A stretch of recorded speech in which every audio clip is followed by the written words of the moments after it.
Hello students, इस video में हम लोग सीखेंगे कि हम रूट 3 को नंबर लाइन पर किस तरह से लोकेट कर सकते हैं। इससे पिछले एग्जाम्पल में हमने डिस्कस किया था कि हम रूट 2 को किस तरह से नंबर लाइन पर रिप्रेजेंट कर सकते हैं with the help of Pythagoras theorem.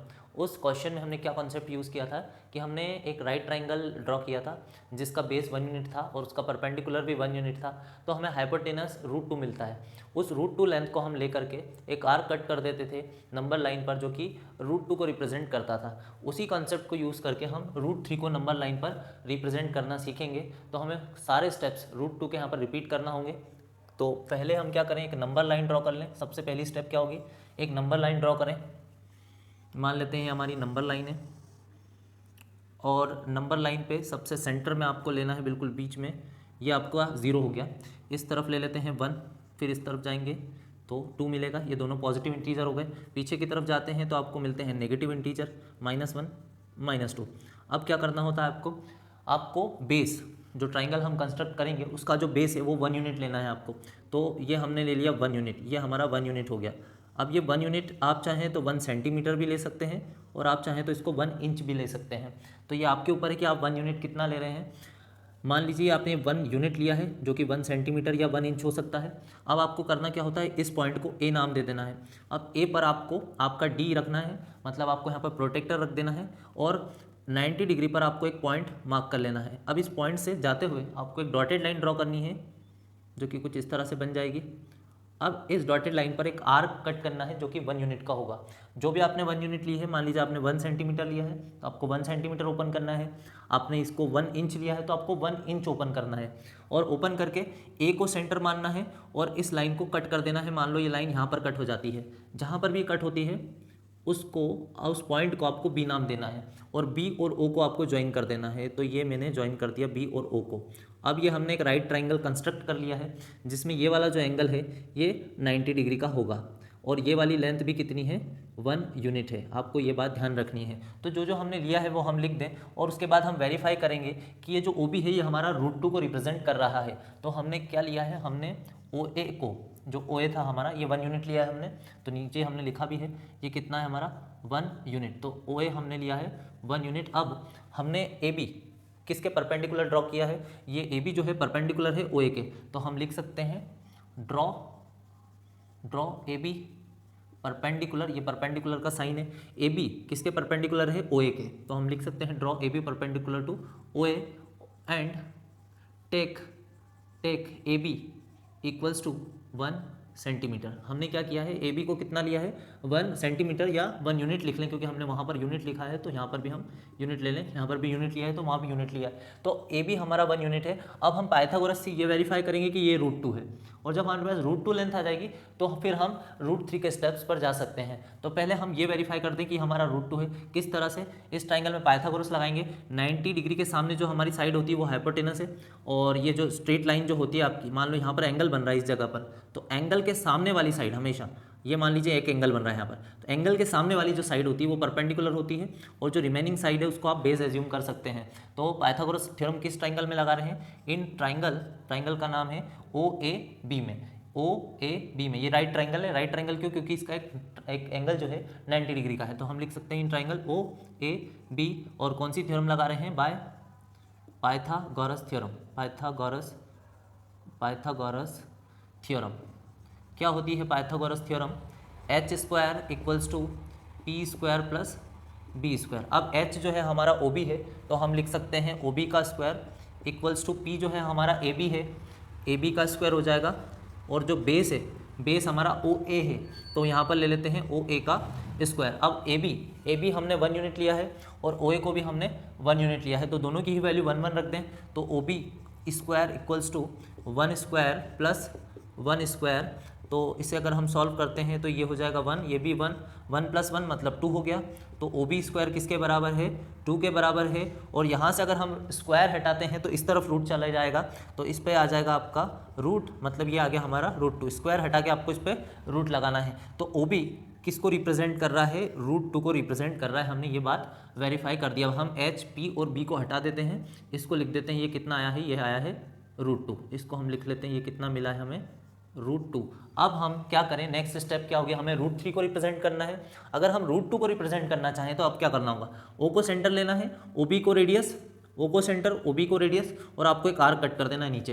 तो जो कि हमने पिछले क्वेश्चन में किया था, जो कि यहाँ कट हुआ था, इस तरह से डॉटेड लाइन से भी कर सकते हैं या सॉलिड लाइन से, जो कि पी पॉइंट पर कट हो रहा है। तो जो हमारा ओ बी है, ओ बी और ओ पी ये दोनों ही इक्वल होंगे, और ओ पी किसको रिप्रेजेंट करता है, आपका नंबर लाइन पर √2 को।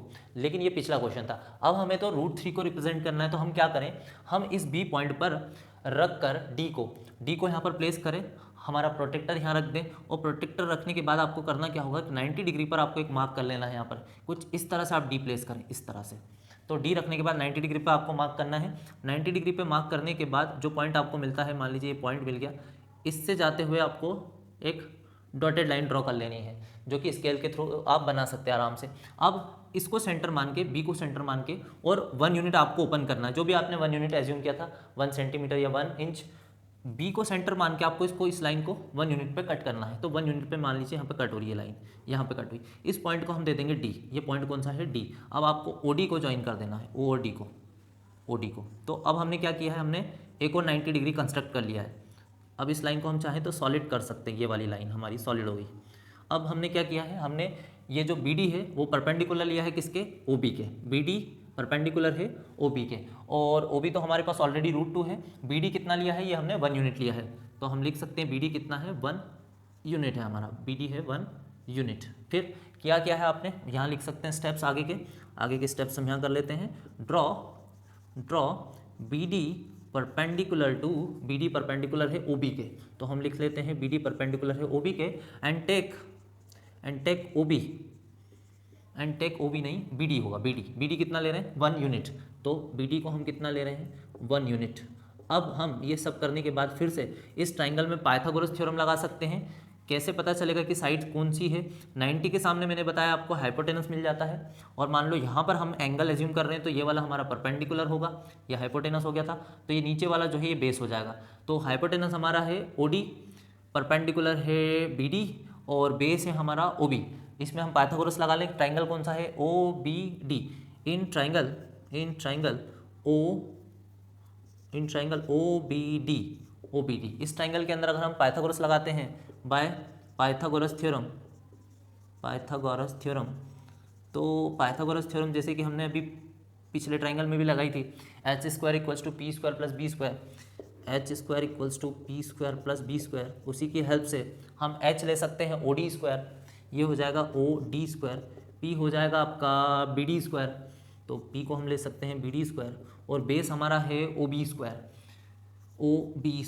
अब हम ये प्रूफ करेंगे कि ये जो OD है हमारा, ये किसको रिप्रेजेंट कर रहा है, √3 को रिप्रेजेंट कर रहा है। तो कैसे, हम BD की वैल्यू रखते हैं, BD हमने निकाल लिया है, √2 है, तो OD² = √2 का स्क्वायर प्लस OB, हमने खुद ने ही आर्क काटा था क्या, नहीं, हमारे पास OB, BD हम ले लेते हैं, BD है हमारे पास 1 यूनिट, ये रहा BD। तो BD तो हमारे पास हमने ही आर्क काटा था, PD है हमारे पास 1 यूनिट, और ये जो वैल्यू है ये OB की है, तो हमें यहाँ पर लिखना होगा OB था हमारा √2 का स्क्वायर कर लेते हैं। अब इसको सॉल्व करें तो 1 का स्क्वायर 1 ही होगा, तो OD² हम लिख सकते हैं 1, और यहाँ पर स्क्वायर से रूट कैंसिल, तो ये हो जाएगा 2, तो 1 + 2 आ जाएगा, और ये हो जाएगा 3। OD² = 3 लिख सकते हैं, और स्क्वायर हटाते तो रूट लग जाएगा। मतलब जो हमारा OD है वो कितने को रिप्रेजेंट कर रहा है, √3 यूनिट को रिप्रेजेंट कर रहा है। और ये बात हमने अब पाइथागोरस थ्योरम से वेरीफाई कर दी है कि जो हमारा OD है ये कितना है, ये √3 है। अब क्या करें, हमें तो इतनी लेंथ इस नंबर लाइन पर रिप्रेजेंट करना है, तो आपको करना क्या है, O को सेंटर लेना है, एक काम आपको यहाँ पर रखना है आपके कंपास का, और OD को रेडियस लेना है, और आपको एक आर्क लेते हुए और यहाँ पर नंबर लाइन को कट कर देना है। आपको करना क्या है, O को सेंटर लेना है, और OD को रेडियस लेना है, और एक आर्क इस तरह से नीचे लेना है, नीचे ड्रॉ करना है, और आर्क यहाँ पर कट करना है। तो मान लीजिए यहाँ पर मैंने रखा और इस तरह से कुछ कंपास को चलाया, तो ये जो है डॉटेड लाइन लेना है आपको, और वो मान लीजिए इस पॉइंट पर कट कर रही है जो कि Q है, उस पॉइंट को मैंने नाम दिया है Q। तो जितना मेरा OD है उतना ही OQ रहेगा, और OQ कितने को रिप्रेजेंट करेगा, √3 को। तो हमें क्या लिखना है, अब हमें लिखना है O को सेंटर मान के और OD को रेडियस मान के एक आर्क कट करना है नंबर लाइन पर, जो कि क्यू पॉइंट पर कट करेगा, और जो हमारा ओ क्यू होगा वो √3 को रिप्रेजेंट करेगा। तो हम लिख सकते हैं now taking O as centre and OD ये वाली रेडियस लेना है, and OD as radius, cut an arc, ऐसा लिख सकते हैं, draw an arc which cuts number line at point, किस पॉइंट पर उसने कट किया है, उस आर्क ने कट किया है क्यू पर, तो पॉइंट का नाम हम डाल देते हैं Q. Then O Q represent √3, हम लिख सकते हैं then O Q represents √3 on number line. तो हमने √3 को नंबर लाइन पर रिप्रेजेंट करना सीख लिया है। पहले के स्टेप्स आपके बिल्कुल सिमिलर थे जो पिछले क्वेश्चन में किया, उसके बाद के स्टेप्स ये थे कि √3 तक अगर आप पहुंच गए तो आपको एक और परपेंडिकुलर ड्रॉ करना है, और उसकी लेंथ कितनी लेनी है, 1 यूनिट लेनी है। और अब हम इस ट्राइंगल में OBD में पाइथागोरस लगा दें, और ये √2 हमारा बेस है, ये परपेंडिकुलर है, इन दोनों को लेकर पाइथागोरस लगाते हैं तो हमें OD √3 मिलता है। और इस √3 लेंथ को आपको ओपन कर लेना है आपके कंपास में, और एक आर्क कट करना है क्यू पॉइंट पर, OQ आपका जो है √3 को रिप्रेजेंट करेगा। तो आई होप ये क्वेश्चन आपको पूरी तरह से क्लियर हो गया होगा। फिर भी अगर आपका इससे रिलेटेड कोई डाउट रह गया है तो आप मुझे कमेंट सेक्शन में बता सकते हैं। मिलते हैं नेक्स्ट क्वेश्चन में।